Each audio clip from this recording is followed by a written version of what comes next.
आज हमारा टॉपिक है the art of healthy life. The art of healthy life, हम अपने जीवन को स्वस्थ बना करके कैसे जिएं। आखिर ऐसे कौन से वो नुस्खे हैं जिसको अपनाकर हम 100 साल तक स्वस्थ, प्रसन्न और तरोताज़ा जीवन जी सकते हैं। अपनी बात की शुरुआत एक छोटी सी कहानी से करना चाहूँगा। कहते हैं कि एक डॉक्टर ने एक बड़े गांव में क्लिनिक खोला, क्योंकि वहाँ पर पहले कोई क्लिनिक नहीं था। तो इसको लगा कि यहाँ पर अगर मैं क्लिनिक खोलूँगा तो बड़ा ज़ोरदार चलेगा और अच्छी कमाई होगी। और जब क्लिनिक का उद्घाटन होने वाला था तो उस गांव के एक बुजुर्ग दादाजी डॉक्टर साहब के पास आए और डॉक्टर साहब से कहा, डॉक्टर साहब आपका क्लिनिक ये यहाँ पर चलने वाला। डॉक्टर साहब चौंके, ऐसा कैसा, क्या यहाँ पर लोग बीमार नहीं पड़ते हैं? बुजुर्ग दादाजी ने कहा, हाँ यहाँ पर लोग बीमार नहीं पड़ते हैं। डॉक्टर ने पूछा क्यों? तो दादाजी ने बताया क्योंकि यहाँ पर सभी लोग सुबह जल्दी उठ जाते हैं और सुबह उठने के बाद योगा करते हैं, प्राणायाम करते हैं, एक्सरसाइज करते हैं, मेहनत करते हैं और दिन भर हंसी खुशी से जीवन जीते हैं, मेहनत के साथ जीवन जीते हैं, दूसरों के सुख दुख में काम आते हैं और हर हाल में मस्त और प्रसन्न रहते हैं, हमेशा शुद्ध और सात्विक भोजन लेते हैं, इसलिए यहाँ पर कोई बीमार नहीं पड़ता। लेकिन डॉक्टर साहब मानने को तैयार नहीं हुए कि नहीं, ऐसा नहीं हो सकता। और कहते हैं कि कुछ दिन के बाद एक व्यक्ति की अर्थी जा रही थी, सब लोग उसके साथ चल रहे थे। तभी डॉक्टर साहब को सुनने में आया कि ये व्यक्ति बीमार पड़ करके मर गया। जब डॉक्टर साहब को ऐसा पता चला तो डॉक्टर साहब ने उस बुजुर्ग दादाजी को वापस बुलाया और कहा, आपने कहा था ना कि यहाँ पर कोई मरता नहीं है। दादाजी ने कहा, मैंने ऐसा कब कहा कि यहाँ पर कोई मरता नहीं है? अरे अमर का पट्टा तो कोई लिखा करके नहीं लाया है, मरते तो यहाँ पर है लेकिन कोई बीमार होकर के नहीं मरता। तो डॉक्टर साहब ने देखो वो अर्थी जा रही है और लोग कह रहे हैं कि वो बीमार होकर के मर गया। तो बुजुर्ग दादाजी ने कहा, हकीकत ये है कि ये हमारे गांव का आदमी, ये हमारे गांव का आदमी नहीं है। हकीकत तो ये है कि आपके पहले भी एक डॉक्टर आया था, उसने भी क्लिनिक खोला था, मैंने भी उसको यही सलाह दी थी, लेकिन वो नहीं माना, उसका क्लिनिक चला नहीं, उसको चिंता और तनाव उस पर हावी हो गए, बीमार पड़ गया। और ये जिसकी अर्थी जा रही है ना, वो उसी डॉक्टर की अर्थी जा रही है। कहने का मतलब, अगर हम सुबह जल्दी उठ करके तरोताजा हवा का सेवन करते हैं, सुबह सुबह योगा प्राणायाम ध्यान करते हैं, दिन भर मेहनत करते हैं और हंसी खुशी के साथ जीवन जीते हैं, किसी तरह का लोड नहीं लेते हैं, शुद्ध और सात्विक भोजन करते हैं, तो मान कर चलिए हमारे जीवन में कभी बीमारियां आएगी ही नहीं। आजकल होता क्या जा रहा है, हमारी जिंदगी लग्जरियस बहुत ज्यादा बनती जा रही है, ऐशो आराम वाली जिंदगी बहुत ज्यादा बनती जा रही है। और इसका परिणाम बताऊं, अमेरिका जो पूरे वर्ल्ड में टेक्नोलॉजी में सबसे ऊपर है, सबसे नंबर 1 है, लग्जरियस लाइफ में भी सबसे नंबर 1 है, लेकिन आज क्या हालत मालूम है?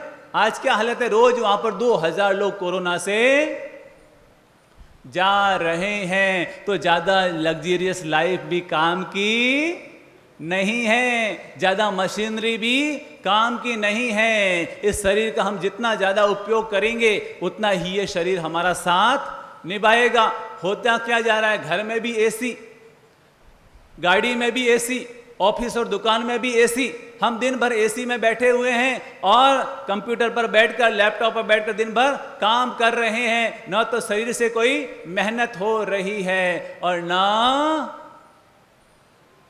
हाथों और पांवों से कोई मेहनत हो रही है, बस ऐशो आराम की जिंदगी, लग्जरियस जिंदगी, आराम की जिंदगी, और परिणाम बीमारियां बढ़ती जा रही है, हावी पर हावी होती जा रही है। मेडिकल साइंस ने तरक्की खूब की है, जिसके चलते लोगों की उम्र बढ़ी है, लेकिन उसके साथ साथ लोग दवाइयों के गुलाम भी बनते जा रहे हैं। पहले तो रोटी, कपड़ा, मकान, 3 चीजों की जरूरत होती थी, लेकिन आजकल एक चौथा तो मोबाइल, दिन भर चाहिए, रात भर चाहिए, और 5वां है दवाई, वो भी हर घर में कोई ना कोई किसी न किसी तरह की दवाई खा रहा है। दवाइयों के भी गुलाम होते जा रहे हैं। अगर सुविधाओं के गुलाम बनेंगे तो मानकर चलिए आगे जाकर के दवाइयों के भी गुलाम बनना पड़ेगा। इसलिए अपने जीवन में ज़्यादा ऐशो आराम को तवज्जो मत दीजिए, शरीर का ज़्यादा से ज़्यादा उपयोग कीजिए। याद रखिएगा होता क्या जा रहा है, पहले इंसान धन पाने के लिए तन को दांव पर लगाता है, धन पाने के लिए तन को दांव पर लगाता है, तन बीमार हो जाता है और वापस तन को ठीक करने के लिए वापस धन को दांव पर लगाता है। पहले मनी पाता है, मनी पाने के लिए हेल्थ को गिरवी छोड़ देता है और फिर वापस हेल्थ को पाने के लिए मनी को दांव पर लगाता है और कुल मिलाकर वापस वहीं का वहीं पहुंच जाया करता है। इसलिए बीमार होकर के दवाई लेना अच्छी बात है, नोट कर लीजिए। बीमार पड़ के दवाई लेना अच्छी बात है, लेकिन खुद को बीमार ही ना पड़ने देना यह सबसे अच्छी बात है। हम अपनी जीवन शैली ऐसी बनाएं कि बीमारियां हमसे 100 कोस दूर रहे, हम सदा हेल्दी जीवन, सदा प्लीजेंट जीवन, सदा खुशनुमा आनंद भरा स्वस्थ भरा जीवन जी सकें। तो आज मैं छोटे छोटे मंत्र दे रहा हूं और पहला मंत्र है LML। कौन सा मंत्र है, बोल लीजिए सभी। LML यानी लोड मत लो, ना तो पेट पर लोड लो, ना दिमाग पर लोड लो। आजकल हम पेट पर भी लोड रखते हैं और दिमाग में भी लोड रखते हैं। बीमारियां 2 जगह से आती है, या तो पेट से आती है या फिर दिमाग से आती है। 2 जगह से बीमारियां आती है, या तो हम ज़्यादा चिंता, ज़्यादा तनाव, ज़्यादा गुस्सा, ज़्यादा ईर्ष्या, ज़्यादा अवसाद, दिन भर सोचना, नेगेटिव सोचना, तो दिमाग कमज़ोर होगा तो उसका असर शरीर पर आएगा। और या फिर शरीर में हमें खाने पीने का ध्यान नहीं रखते हैं, शरीर से मेहनत नहीं करते हैं, तो दूसरी बीमारी पेट से आनी शुरू हो जाती है। तो नंबर 1, खान पान को संयमित रखें, सात्विक रखें, पेट पर किसी तरह का लोड नहीं आना चाहिए। और नंबर 2, दिमाग में भी किसी तरह का लोड नहीं आना चाहिए। LML जिंदगी का मंत्र बना लो, लोड मत लो। क्या मंत्र है, लोड मत लो। क्या करें, ये 2.5 इंच की जबान, ये 2.5 इंच की जीभ हमें बड़ी अच्छी लगती है, ये हमें गुलाम बना करके रखती है। आपको मालूम है मछली क्यों फंसती है, जीभ के कारण। जीभ पर कंट्रोल नहीं रखती तो कांटे में फंस जाती है और मौत का शिकार हो जाती है। वैसे ही इंसान भी अगर जीभ पर कंट्रोल नहीं रखेगा तो वो भी बीमारियों के कांटे में फंस जाएगा और उसकी भी मौत होनी शुरू हो जाएगी। जीते जी मौत जैसी जिंदगी बन जाएगी। तो अपने जीभ पर कंट्रोल, केवल 2.5 इंच की जबान का, 2.5 इंच की जीभ का ही ध्यान मत रखिए। ये 6 फुट का जो शरीर है इसका भी ध्यान रखिए। और दूसरा जो मैं मंत्र देना चाहूंगा वो है कि पसीना बहाइए। दूसरा क्या मंत्र है, पसीना बहाइए, यानी मेहनत कीजिए, अपने शरीर का ज़्यादा से ज़्यादा उपयोग कीजिए। अगर इस शरीर को ज़्यादा आराम देंगे, इस काया बाईसा का ज़्यादा लाड करेंगे तो ये हमारे सिर पर चढ़ जाएगी। तो इस पसीना बहाइए यानी मेहनत करने की आदत डालिए। सुबह सुबह खुली हवा में, ताजी हवा में या सूर्य की धूप में आधा घंटा, 1 घंटा, 1.5 घंटा जम के एक्सरसाइज कीजिए, योगा कीजिए, प्राणायाम कीजिए, ध्यान कीजिए। सुबह सुबह का 1.5 घंटा खुद के लिए लगाइए, खुद को दीजिए। हम सुबह की ताजी हवा से भी दूर होते जा रहे हैं, सुबह की अच्छी धूप से भी दूर होते जा रहे हैं। ना तो शरीर को धूप खाने को मिल रही है, ना शरीर को शुद्ध और ताजी हवा खाने को मिल रही है। और परिणाम, हम पसीना बहाते नहीं हैं, और पसीना नहीं बहाते हैं तो अंदर की गंदगी बाहर निकलती नहीं है, और अंदर की गंदगी बाहर नहीं निकलेगी तो फिर अंदर तो सड़ांध मारेगी, बीमारियां पैदा करेगी। तो इसलिए पसीना बहाइए। मैं सुजाता जी को आमंत्रित करना चाहूँगा, जिस साधिका बहन को हम देख करके योगा करते हैं, एक्सरसाइज करते हैं, आप आगे आइए तो, ताकि सभी साधकों को, हमारे सभी भाई बहनों को प्रेरणा मिले। ये देखिए सुजाता जी रोज अपने सुबह 1.5 से 2 घंटा योग के लिए, ध्यान के लिए समर्पित करते हैं। देखिए शरीर कितना फिट है। इनके घर में सबको कोरोना हुआ लेकिन इनको कोरोना नहीं हुआ। इन्होंने पूरे घर वालों की सेवा की, सब लोगों के बीच में रहे, लेकिन फिर भी ये कोरोना का अटैक इन पर नहीं हुआ। क्यों? क्यों? क्यों? ताली बजाए इनके लिए। विराजिए प्रभु जी। रोज अपने सुबह 1.5 से 2 घंटे जम के एक्सरसाइज करते हैं, पसीना बहाते हैं, और परिणाम इन पर किसी भी वायरस का अटैक नहीं हुआ। मैं ऐसा नहीं कहूंगा कि योग और ध्यान करने वालों को बीमारियां नहीं आती, वो बीमार नहीं पड़ते, बीमार पड़ते हैं, लेकिन बीमारी उन पर हावी नहीं होती। बीमारी आती है और वापस जल्दी 9, 2, 11 हो जाती है, क्योंकि शरीर पहले से मजबूत है, मन पहले से मजबूत है, चेतना पहले से मजबूत है। खुदा ना खास्ता कोई बीमारी आ भी गई तो वो टिकने वाली नहीं है, वो टिकने वाली नहीं है। इसलिए अपने आप की रोग प्रतिरोधक क्षमता हमें पहले से ही बढ़ा करके रखनी चाहिए, मजबूत रखनी चाहिए। पहले तो हम बीमार पड़ते हैं, फिर दवाइयों की शरण, डॉक्टरों की शरण। उससे तो अच्छा है कि पहले से ही हम अपनी क्षमता को बढ़ा करके रखें, अपनी शक्ति को बढ़ा करके रखें। और तीसरा जो मैं निवेदन करूंगा वो है कि अपने भोजन पानी को व्यवस्थित रखिए, अपने भोजन पानी को व्यवस्थित रखिए। हमारा खान पान बहुत बिगड़ता जा रहा है, बड़ा अव्यवस्थित होता जा रहा है, तो खान पान हमारा बिल्कुल व्यवस्थित होना चाहिए। जैसे सुबह नाश्ता करना है तो लगभग 8 बजे हमें नाश्ता कर लेना चाहिए, और नाश्ते में हमें फल, fruit, dry fruits, juice, soup, इस पर ज़्यादा ध्यान देना चाहिए। ज़्यादा गरिष्ठ या ज़्यादा तला हुआ या भारी भोजन नाश्ते में नहीं लेना चाहिए। और नंबर 2, 1 बजे तक हमें दोपहर का भोजन कर लेना चाहिए। सब्जी, रोटी, दाल, चावल, छाछ, इस तरह की सात्विक चीज़ें, अच्छी चीज़ें लेनी चाहिए। और शाम का भोजन हमें 7 बजे तक निपटा लेना चाहिए। सूर्यास्त हो जाए, सूर्यास्त अस्त, और हमारा खाने पीने का काम बंद हो जाना चाहिए, क्योंकि सोने से 4 घंटे पहले हमारा भोजन बंद हो जाना चाहिए, ताकि हम पूरा पानी पी सकें और भोजन को पचने का पूरा समय मिल सके। रात भर खाते रहेंगे और बेहिसाब खाते रहेंगे तो न तो भोजन पचेगा, और भोजन नहीं पचेगा तो अंदर सड़ेगा, और सड़ेगा तो बीमारियां पैदा करेगा। इसलिए अपना भोजन पानी व्यवस्थित रखो।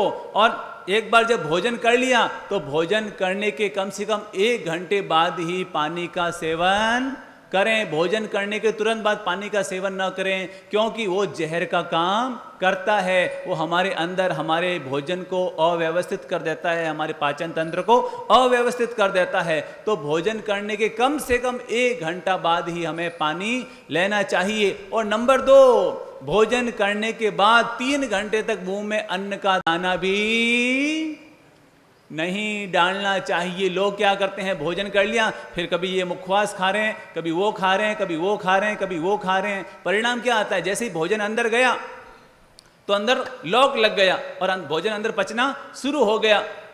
अब अंदर मशीन चल रही है, भट्टी चल रही है, वो पहले वाला पूरा पचा नहीं और हम नया अंदर डाल देते हैं तो क्या होगा, क्या होगा, मशीन गड़बड़ हो जाएगी, अव्यवस्थित हो जाएगी। तो खाने जैसे ही खाना खाया उसी समय मुखवास खा लिया और उसके बाद लॉक, 3 घंटे के लिए लॉक, नियम ले लीजिए, पच्छकान ले लीजिए, ताकि कोई मनवार करे तो भी हम कहे भैया मेरे तो त्याग का नियम है, 3 घंटे तक लॉक। उसके बाद ही मुंह में कुछ डालिए ताकि पहले वाला पूरा पच जाए, उसका पूरा रस बन जाए, ताकि वो हमारे लिए अमृत का कारण बन सके।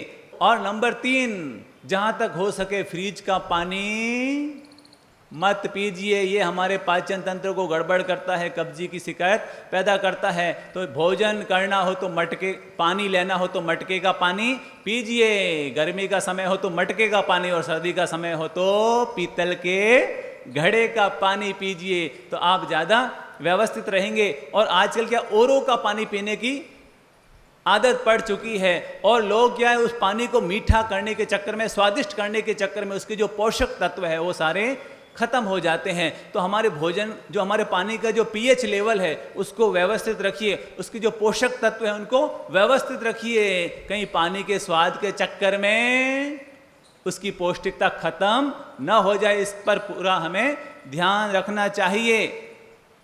और भोजन पानी से जुड़ा हुआ अगला निवेदन करूंगा कि सुबह सुबह अगर चाय पीने की आदत है, खाली पेट चाय पीने की, तो प्लीज इस आदत को ठीक कर लीजिए, क्योंकि खाली पेट चाय पीने से वो हमारी कब्जी का कारण बनता है, कब्जी का रोग का वो कारण बन जाता है, उससे पित्त बढ़ जाता है। तो सुबह सुबह खाली पेट चाय मत पीजिए। सुबह सुबह अगर लेनी है तो ग्रीन टी लीजिए या फिर नींबू का पानी गुनगुना वो पीजिए, उससे पेट की भी सफाई हो जाएगी और वो जल भी हमारे लिए अमृत का कारण बन जाएगा। अगर चाय पीनी ही है तो शाम को चाय पीने की आदत डालिए या फिर नाश्ता करने के बाद चाय पीने की आदत डालिए, खाली पेट चाय मत पीजिए। और अगला जो मैं निवेदन कर रहा हूं वो है कि 3 सफेद जहर से बचिए। 3 सफेद जहर। नंबर 1 है सफेद शक्कर,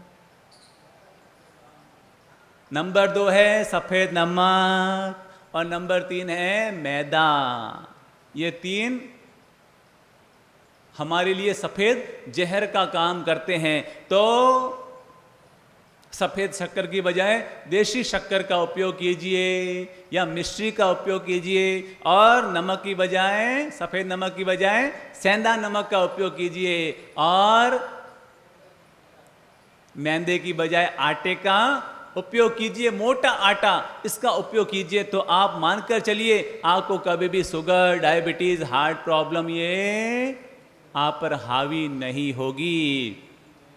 और हो सके तो अपने बच्चों को junk food, fast food, packed food इससे बचाने की कोशिश कीजिए। घर पर बनाइए, घर की शुद्ध चीजें बनी हुई खाइए, बाजार की चीजें, रसोइयों की चीजें, इससे आप जितना ज़्यादा बचेंगे उतने ज़्यादा फायदे में रहेंगे, क्योंकि वहाँ पर स्वास्थ्य का ध्यान नहीं दिया जाता है, वहाँ पर केवल स्वाद का ध्यान दिया जाता है। तो जितना जरूरी स्वाद है उतना ही जरूरी स्वास्थ्य भी है। तो हमें वही स्वाद वाली चीज़ें लेनी चाहिए जिससे हमारा स्वास्थ्य बढ़े, न कि हमारा स्वास्थ्य कमजोर हो। और अगला जो मैं निवेदन कर रहा हूँ, छठा निवेदन, वो है कि अगर आपके जीवन में किसी तरह का दुर्व्यसन है तो प्लीज उस दुर्व्यसन का त्याग कर दीजिए, क्योंकि ये हमारे दांतों को भी खराब करता है और आंतों को भी खराब करता है। शराब का नशा, सिगरेट का नशा, बीड़ी का नशा, तंबाकू का नशा, चाय का नशा, किसी भी तरह का नशा जिसके बिना हम रह नहीं सकते, प्लीज उस नशे को दूर कर दीजिए, नहीं तो वो नशा हमारा नाश कर देगा। आंत को भी खराब करेगा, दांत को भी खराब करेगा, दिल को भी खराब करेगा और दिमाग को भी खराब करेगा। तो किसी तरह का दुर्व्यसन है तो इसको दूर कर लीजिए और अपने जीवन में हमेशा शाकाहारी बनिए, पूरी तरह से 100% शाकाहारी। मांसाहार को हमेशा के लिए त्याग कर दीजिए। हमारा आहार शाकाहार, हमारा आहार शाकाहार। शुद्ध चीजों पर खाइए, चाहे घी हो, तेल हो, दूध हो, दही हो, ध्यान दीजिए कि वो शुद्ध हो, मिलावटी ना हो। अगर हम सब्जी भी उपयोग करते हैं, फल भी उपयोग करते हैं, धान भी उपयोग करते हैं, तो उसको धोकर के उपयोग कीजिए, क्योंकि आजकल कीटनाशकों का उपयोग, दवाइयों का उपयोग ज़्यादा हो रहा है। तो अच्छे से धो लीजिए, गर्म पानी से या फिर मीठे सोडे के पानी से पहले धो लीजिए, फिर उसके बाद उपयोग कीजिए। तो वो कीटनाशकों का हम पर गलत असर नहीं आएगा। तो सार रूप में समझ लीजिए, पाँव गरम, पेट नरम, माथा रखो ठंडा। बोल लीजिए, पाँव गरम, पेट नरम, माथा रखो ठंडा। और घर में आए बीमारी तो मारो उसको डंडा।